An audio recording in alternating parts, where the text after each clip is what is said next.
Welcome to rSlash Choosingbeggars, where OP is looking for a full-time live-in slave. Posted to Facebook. Seeking a babysitter to come in my home on an ongoing basis Monday through Friday, 6 a.m. to 7 p.m. Must be a churchgoer, conservative, female-only, over 21, non-smoker, non-drinker, pass drug test, pass criminal background check, and have 3 references. Must be a high school graduate and prefer that you're in or went to college for elementary education. You'll be caring for a 6-month-old, a 2-year-old, a 3-year-old, and a 5-year-old, all boys. Paying $75 per week non-negotiable?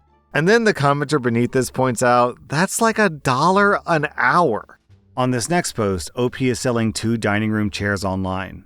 Hi, is this available? Thanks. Hi there. Yeah, they're available. I'm located in the North Cyprus area if you're interested in taking a look. That's about an hour away from me. Darn. Okay, I can pay you half the value, $45, since it would take a lot of my time to drive there. I'm pretty firm on the price. They were about $230 originally. You can currently find them on Wayfair for that price. Yeah, I understand that, but I would end up spending something like $20 in gas and 2 hours of my time to drive there and back, so you'd need to compensate me. That means I'm making less money just because of where you're located. I have people in my area who are interested who don't need to drive that far, so I'll just sell to them. Thanks. Okay, but I'm interested in buying, and I don't have any control over the area I live in. Understand? It's a business. If you had to ship this somewhere that took 2 hours, you'd have to deduct that from the cost that you made. I have to drive that time, and I have to deal with mileage, so I shouldn't have to do that for free.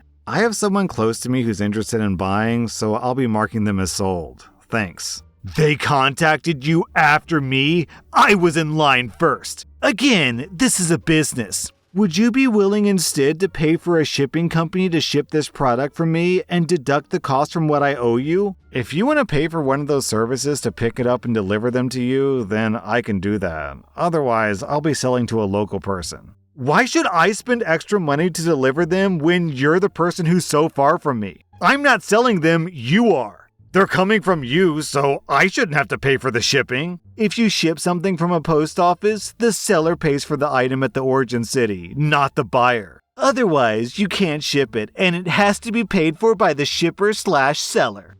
Hey, I'm the girl that just asked for your number on Instagram about my godmother's wedding. Okay, good morning. What did she want me to make again? A breakfast and brunch car with an omelet station with shrimp, crab meat, swordfish, regular bacon, turkey sausage, basically every breakfast meat. A wing station with all the flavors you can think of. A waffle station, that stuffed salmon dish that's on your Instagram. Make that for about 50 people. Fresh fruit, shrimp and grits, macaroni and cheese, fresh cooked veggies like string beans, broccoli, carrots, and collards. This is for 175 to 200 people. She needs an estimated price. Okay, that's $5,000 or about $28 per person. Her menu is pretty expensive, but $28 a person will most definitely get the job done.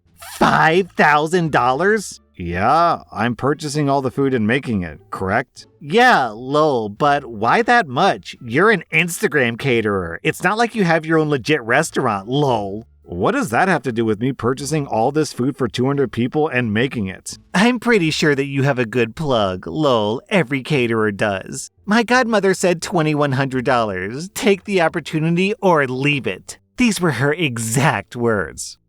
Tell her I'm good. Look, I don't know much about catering math, but considering you can very easily order a hamburger from Uber Eats, and between the hamburger, fries, and drink, it'll come out to like $28. But to me, swordfish, crab, shrimp, and a giant breakfast all-you-can-eat station, as well as every wing flavor you can think of for $28 a person, sounds like a steal. This Choosingbeggars price is $2,100 for 200 people, which comes out to $10.50 per person. Girl, it's 2023. $10 will get you like a single hamburger. Our next Reddit post is from Cry in the Walk-In. My piece of garbage brother dropped a bomb on us on Christmas that he was finally marrying his longtime girlfriend. Since he lost all of his inheritance on cryptocurrency, he's broke, so he's having everyone in the family cover certain expenses. Since I worked for years in fancy restaurants, including as a sous chef for a James Beard award-winning chef, I got to cover the meal. After pressure from my parents, I relented. This morning, my brother called to tell me what he wanted. 250 people invited, each one with a +1 allowed. A cocktail hour with trays of hors d'oeuvres. A main course, plated, not buffet style. And the main course has 3 options. Filet mignon served with Yorkshire pudding and roasted asparagus. Or red currant glazed duck breast with fondant potatoes and grilled Brussels sprouts. Or chickpea bolognese with cauliflower pasta and mushroom gratin. And as for dessert, a collection of pastries and mini cheesecakes. To make matters worse, the kitchen rental at this venue is $1,000, which includes the cleaning fee. But not any cookware or utensils. I'd have to pay for other cooks, servers, bartenders, busing staff, and the servingware. I am beyond livid. The most frustrating part is that my parents have always babied my brother. So when I called up my parents to let them know that I was not going to do this, I was told that I should call up my restaurant contacts to see if they'd be willing to donate their time or their ingredients. Then OP posted an update. My parents had a heart-to-heart with my brother after discovering that he's been taking money from other relatives over the years as well. They gave him the option of not taking any money for the wedding, and if he did that, then my parents would pay for him to go to courses so he could learn how to be more responsible with his money. Or they would put an undisclosed amount of money in an account and hire a wedding planner who can use the money from that account, but they would cut off all contact with him. There was apparently a lot of crying on both sides, but ultimately he decided to take the cash. My parents told everyone to no longer help him out financially, and they recommended not contacting him either. Is there a word for feeling happy, sad, relieved, and disappointed all at the same time?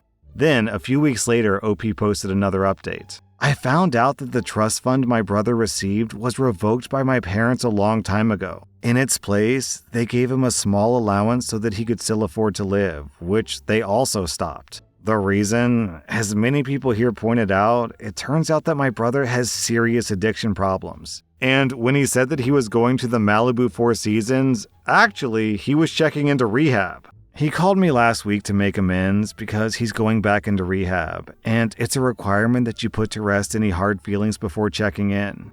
We did nothing but argue. First, he insisted that the food costs for this wedding would not be in the tens of thousands of dollars, because he knows that it only costs $1 or $2 per plate and that all that extra cost is just profit. Second, he couldn't understand why I thought 500 people would be showing up, even though he clearly said that he invited 250 people and each person had a +1. Also, the only reason that he took money from my parents is that he wanted to hurt them. It's been very eye-opening to know that there are a lot of hidden skeletons in the family, and they've been kept from us so that we appear normal.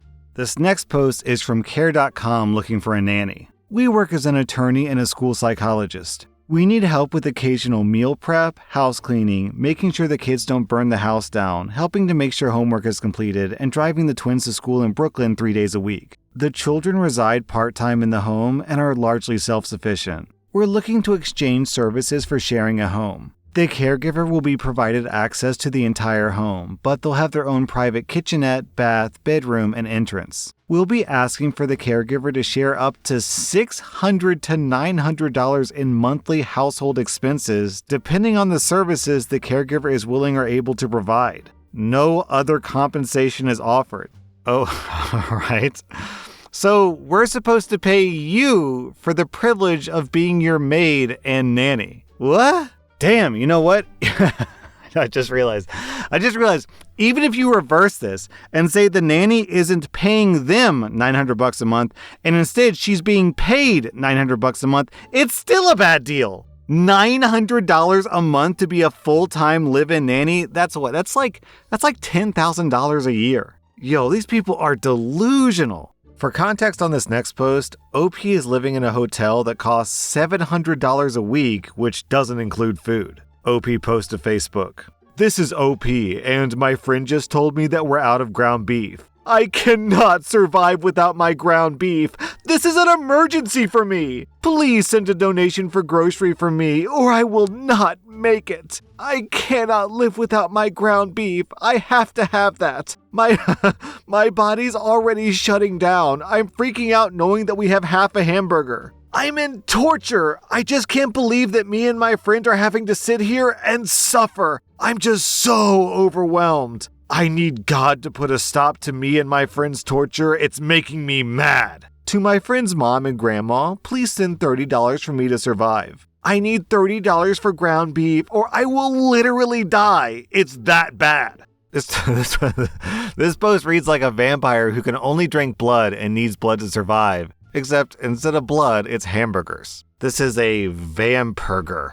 Our next Reddit post is from No Actuator. So this just happened. I'm sitting in the food court area of my local mall typing this. I was just in the mall bathroom. It's pretty big. I think it had like 8 to 10 stalls in it. When I entered the bathroom, it looked like only one other stall was occupied. I randomly chose a stall and settled in to do my business. I hear the door to the bathroom open and then loud clicks from high heels. They stop outside my stall and I'm startled by loud banging. Then I hear a nasally, "Excuse me?" I say, "Someone's in here," and this is the conversation that ensues. "No shit. Can you hurry? I need that stall." There are plenty of other open stalls." "Do you think I'm blind? I want this one. Now hurry, I have somewhere to be." At this point, I'm honestly a little stumped, so I stutter, I'll be out when I'm done. If you're in a hurry, use one of the other many empty stalls." "Listen here, B-word. I don't like your attitude. This is my stall. I use it every time I'm here. Now move it." Here, she actually shakes the stall door, and I'm getting pissed. I say, "You need to back up. You don't own a stall in a public bathroom. Now leave me alone." At this point, the choosing beggar starts kicking and shaking the door at the same time. I loudly sigh and decide to just ignore her. I also decide that I'm going to purposefully sit in this stall longer even though I'm done with my business. This psycho continues to hurl insults, kick, and shake the door for a solid 5 minutes. Finally, she screams, "F you, B-word, eat shit and die." I actually laughed out loud at that one. Then she loudly click-clacked out of the bathroom door. OP, yeah, it is possible that she's a crazy choosing beggar, but also I have to wonder if maybe she had something stored inside of that stall. Like, maybe that's where she keeps her drugs. It's probably more likely that she works at one of the stores and she keeps her drugs in the bathroom because that way if she ever gets searched, she's clean, and then if she needs a bump, she just goes to that bathroom and does her drugs or whatever. Selling Yamaha bike for $5,000. "Could I have this, please? I'm poor and I can't afford it." "Can you suck dick?" "Hell yeah. What do you look like?" "Okay, go suck a bunch of dicks for money." "Okay, go suck a bunch of dicks for money. Then bring that money to buy this motorcycle. You're gonna need $5,000. "No, just give me the bike or you'll die by the end of the night. Watch and see." "Go forth and consume a satchel of Richards. Go get my money." Thank you, OP, not only for this story, but also for adding a new insult to my vocabulary. Our next post is a cross post from rSlash Am I the Butthole? Will I be the butthole if I don't let my family member and their fiance sleep in my bed when they come to visit? I'm a 37-year-old woman, and I'm about to have 2 visitors to my apartment in a couple of weeks, a 42-year-old man and a 37-year-old woman. I have a king bed that I sleep in, and I have a queen-size Murphy bed that's in my office. The couple will be staying a night at my place before continuing on their road trip. For additional context, I'm 6 feet tall and built like a truck. As for the people visiting, they're both over 6 feet tall and are in the very overweight / very large category. Here's the issue. The couple asked to spend the night and I said, sure, I have a spare bed. They then asked if they could have my bed, the king size, and I said no. This led to a whole, we'd be more comfortable before our road trip if we got to sleep in a bigger bed. And I said, you have either a queen-size bed or an air mattress as your options at my place. Take your pick. They called me a butthole and said they would discuss it closer to the date of their arrival. Will I be the butthole for not letting them sleep in my bed? Okay, kicking your host out of their own bed is one level of audacity, but also, presumably these 2 people visiting are a couple, and the idea of those 2 people doing hanky-panky in your bed is gross. I'm giving you 0 out of 5 buttholes. I'm giving them 1.5 out of 5 buttholes. That was r/Choosingbeggars, and if you like this content, check out my podcast where I publish the exact same episodes. Also, hit that subscribe button because I put out new Reddit videos every single day.